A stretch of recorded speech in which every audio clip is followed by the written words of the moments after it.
Good morning. Anyway, it's the weekend and tomorrow is Memorial Day, which is a holiday. No mail, right? Bank's closed. I'm in my painting clothes again. Little by little, I've been painting at my mama's house.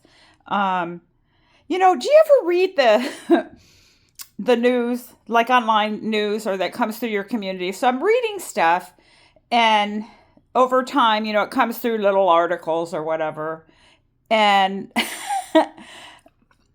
I am like piecing together stuff, but I don't know if any of the information I'm reading is accurate. There's two publications that will publish stuff, and this is going to sound so dumb. Okay, grab yourself a cup of coffee, tea, whatever. Tell me what you think about this. So, anyway, I live in a community that I have watched like change a lot. And a lot of people live in communities that have changed because of the economy and different things. But I moved to this city in 1978, and it always had like rough edges to it. It always did. I think from its inception, there was a little bit of roughness, a blue collar, hardworking, people, but just it had like, because my mom talks about when she was young, because she grew up here, she moved here when she was 5, that there were areas she was told you don't go because there's, what did she call it? Like red light districts and all that kind of stuff. Um, so anyway, I've watched this like metamorphosis happen in certain areas. So, like, I'm here right now in my mom's house. We moved into this house when I was a teenager, and we came from a house in Southwest Michigan that, I kid you not, it kind of, I have a picture of it. It kind of had it was an old home, and my dad never really made enough money to make it pretty, right? And kind of being in Southwest Michigan, the weather's real harsh. And so the house I grew up in just was kind of, how do you put it, like run down. And then the people who ended up buying it when we moved here, they fixed it up. That house is beautiful, absolutely beautiful. Anyway, I probably should show you pictures, huh? Are pictures easier? What do you think? Should I show pictures? Because I'm looking at a picture over here, and then I got to stop and pause and all that.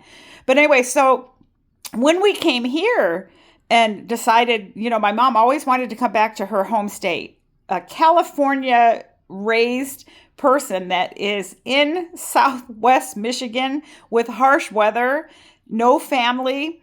It is just the making of creating, to me, depression, anxiety, and all that. And I think already my mom had that within her, and it just exacerbated it. Am I saying that right? So, anyway, we come here in 1978, and this like neighborhood had been built like in 1972, 73.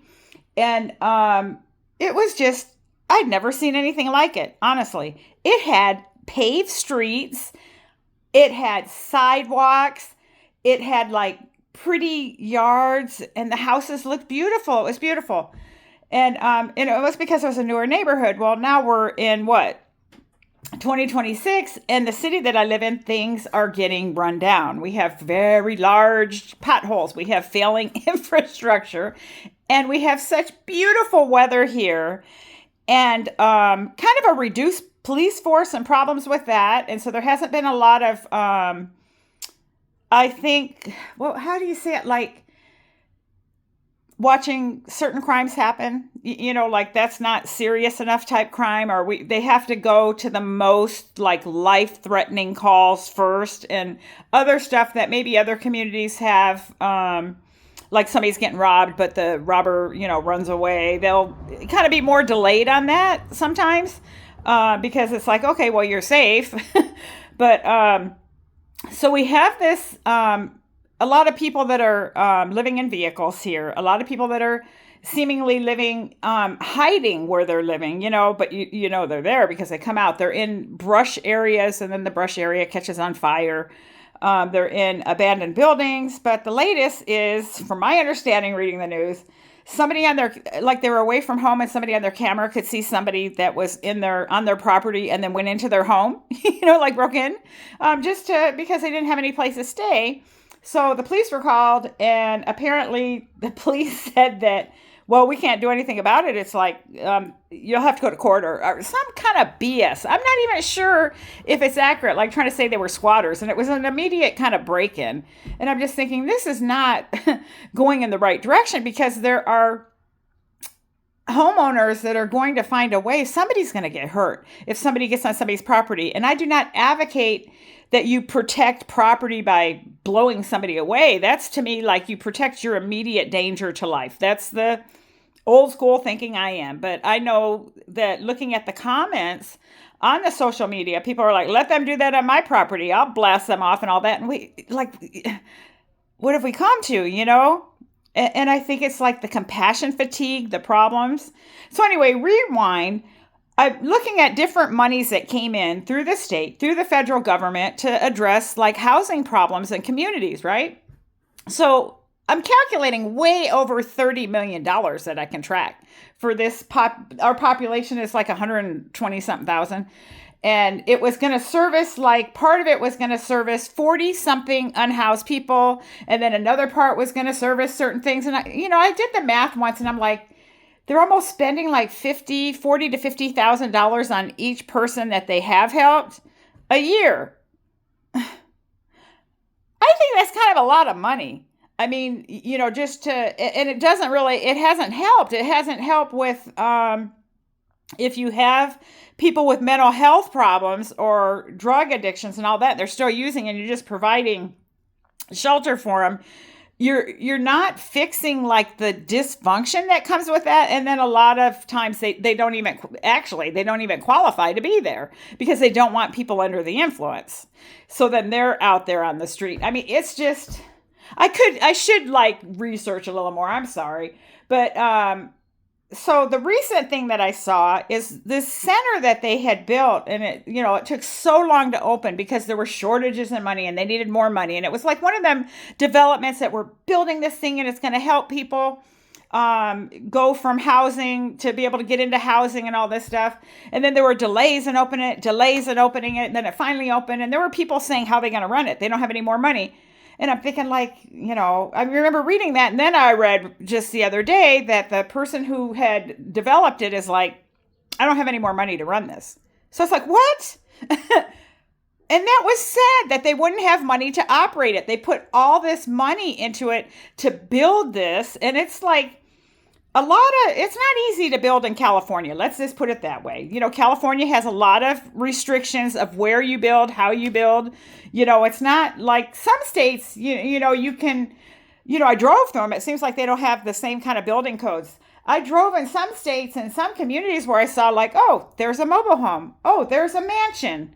Oh, there's like, what is that? It's like, there's not looking like there's zoning for certain stuff, So like here, like they might sell a lot for a home, but if it's in a certain area, then they want the houses to like match that area. So if we have a heritage, old Victorian, whatever, there's a lot for sale there. I can't decide to build some modern looking house there. There's different rules and regulations, and whether it's commercially zoned, whether it has like this or that.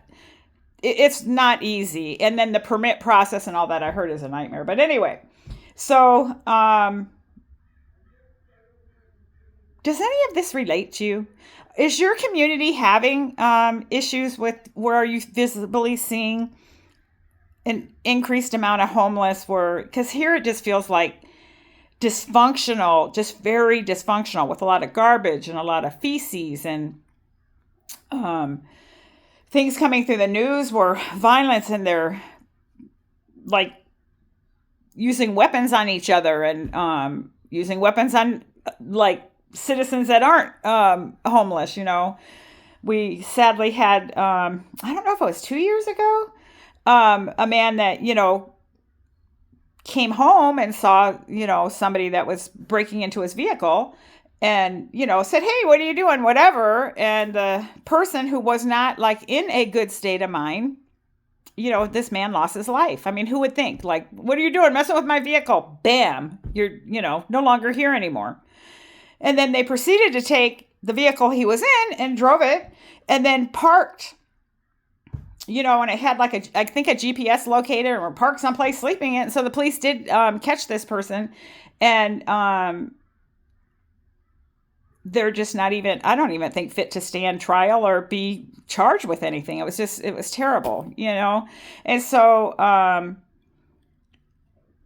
I guess it's the fact that we have in this community, and I know other communities have this, the mental health of the people that are out there, and the combination of maybe it's like dual diagnosis of mental health and addictions, and that it has created psychosis and hallucinations and and walking around with great fear. So it's like there's people that are walking around that look literally deranged, and some of them have like bats and machetes.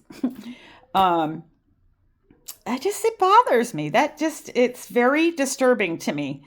And the response is like, it's almost like they just wait for stuff to, well, let's wait and see what they do with the bat or the machete.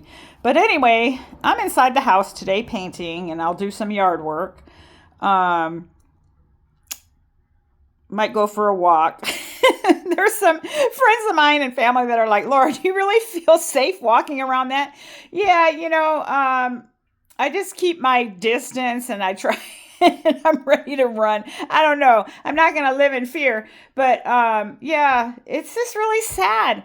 And it's like I never, like growing up, I never saw anything like this. So I know that like things have really changed. And it is a crisis of mental health, of addiction, of housing affordability, of just like people have, like maybe they've just lost hope, to be able to, like the American dream, to have, a house and a car and a, dog and a picket fence, I mean, I'm not ever, I don't feel that I'll ever have that dream's gone.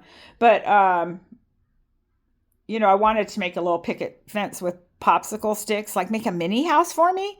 I'm not talking about a tiny home, but like a little model house, and that'll be my version. And I don't want a dog. I want a cat. But my husband, who's outside talking on the phone right now, he was up late last night cooking some cow intestines. Yeah. Anyway, I'm Laura at Laura Talks Softer. I ramble. I just vent. How are you guys doing today? What is like compelling you? What is like makes you think like, what would you like to see changed? Like, And I'm not like a monetized channel. I'm not making money on YouTube. You can jump on YouTube and make your own channel, I'm just venting. And I love the comments, don't be mean, don't be mean. Be nice to each other in the comments and stuff. I think that we do as a world need more of that, but I'm working on it. I know that I am inherently a very compassionate person, but I have to put like a protective shield because it is overwhelming what I see out there. It's heartbreaking. And it's like to feel like it's so much, it's so much. Anyway, have a good day.